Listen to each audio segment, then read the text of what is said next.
Hello and welcome to Property Box News. I'm Simon Evison. In this episode, the Coop Bank lifts its no DSS ban and right to rent is labelled a farce. But first, all letting agents in England are now required to belong to an approved Client Money Protection Scheme, or CMP, a measure that is designed to prevent rogue letting agents from stealing your money. What the changes mean are that letting agents, should they go bust or they do a runner, it means that the money belonging to the landlords and the renters will remain safe. Any agent who has not yet joined up to a government-approved scheme, and there are quite a few around, could face a fine of up to £30,000, which is quite a hefty one, especially for a small business. So far, this has been a voluntary scheme with 60% of agents around the country involved.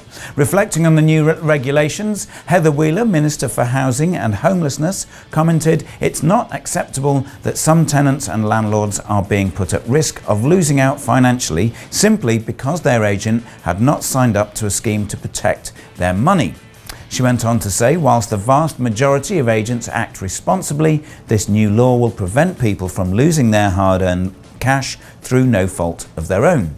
She finished up by saying this will give tenants and landlords confidence and peace of mind that their money is in safe hands whilst with their agent. So of course we'd love to hear from you, so let us know if you've ever lost money due to an agent shutting up shop or doing a disappearing act. Leave us a comment in the section below. Now, last time you remember I reported on Zoopla banning no DSS adverts on their website. It was judged discriminatory to those on benefits. Well, in a similar line, Coop Bank this week has lifted restriction on landlords who choose to let to those on benefits. This is across all the lending brands within the Co-op, and they've said that a landlord can let at their discretion in line with the other conditions of let which are set out in the terms and conditions of the mortgage. They aren't the only bank to do so. NatWest did the same last month after coming under fire last year after the bank told one landlady that she would either have to evict her tenant of 2 years or take her mortgage business elsewhere after a blanket ban by the bank on benefit claims. Other lenders have followed suit, including Nationwide and the Metro Bank. Now, letting to benefit claimants is of course discretionary by the landlord, and judging by the comments from the last episode, the feeling is across the industry that the benefit system is broken, and until it's fixed, it seems most landlords will look to house only people who are working. So again, we'd love to carry on this conversation, so give us some comments below and we'll pick up on those maybe next time.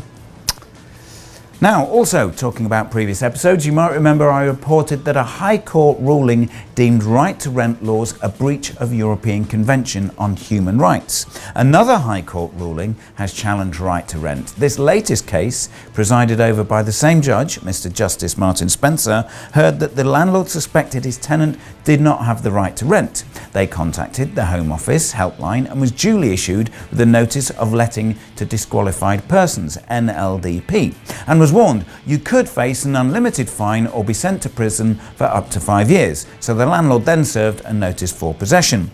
Now, right to rent legislation says that a landlord must do the necessary checks to make sure a person is allowed to rent in this country. It was brought in by Theresa May when she was Home Secretary as part of a harsh immigration policy.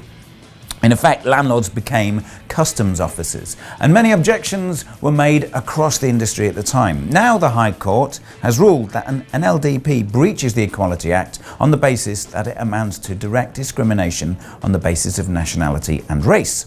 The OLA says that while the wording of the Act means the Home Secretary cannot be prosecuted for this, landlords who are forced to comply with the NLDP can be charged under the law, as well as being at risk of a civil claim being made against them.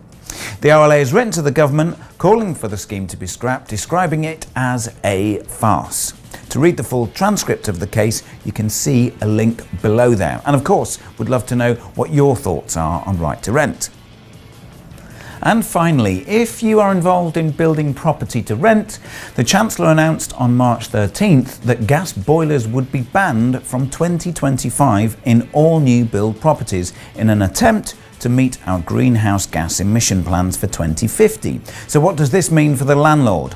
Well, if you are replacing in an existing property, that's fine. You're not legally obliged to replace the gas or oil heating with renewable energy heater. But if you are building a new property from 2025, they must have renewable energy heating systems. The downside is they are more expensive to install.